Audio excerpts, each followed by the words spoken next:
In a recent TV interview, China's ambassador to France, Liu She, questioned the sovereignty of many former Soviet republics, including the Baltic states of Estonia, Latvia, and Lithuania. Liu's comments ignited a diplomatic backlash from France and these three countries, as they demanded an explanation from the Chinese side, and criticized Liu for brushing aside the sovereignty of states who, after the Soviet Union's dissolution, had formally recognized each other.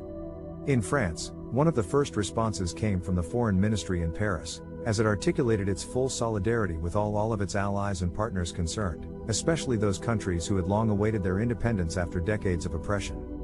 The Foreign Ministry also reaffirmed France's stance that the annexation of Crimea by Russia in 2014 was illegal under international law, as it had been Ukraine who was recognized in 1991 by the entire international community, which included the People's Republic of China, as a new member state of the United Nations. The China-Ukraine conflict was further stirred when Brazilian President Luiz Inácio Lula da Silva made a visit to Portugal, where he made some of his strongest criticisms of Russia's invasion. Calling for the construction of peace instead of taking sides in the conflict, Lula and the Brazilian embassy were both targeted with protests, with Ukrainians accusing Russia of being a terrorist state. Lula meeting with Russian Foreign Minister Sergei Lavrov in Brasilia recently was also in response to the conflict, where Lavrov praised Lula for his clear understanding of the situation. In the midst of all this, the UK Foreign Secretary James Cleverly is also set to write a major speech outlining the UK's approach to China on Tuesday. It is believed that the country's economic opening after COVID-19 is the reason why no senior British figure has visited China yet.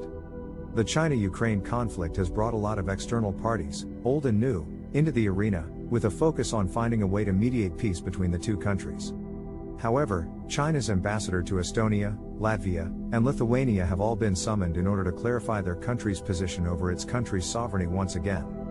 It is also important to note that China's position paper on Ukraine that it issued in February actually pledges to uphold the sovereignty, independence and territorial integrity of all countries, which raises further questions amidst the conflicts. The sovereignty of former Soviet republics is of grave significance to countries like France, Latvia, Lithuania, and Estonia, which were all part of the Soviet Union's oppressive rules for many decades.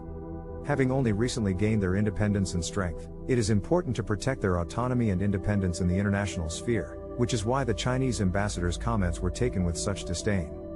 We will have to wait and see whether the UK Foreign Secretary's statement will ultimately help to clear the air and bring peace between Russia and Ukraine, or if more extreme actions will have to be taken to make sure the sovereignty of all countries, big or small, is respected and protected on the international stage.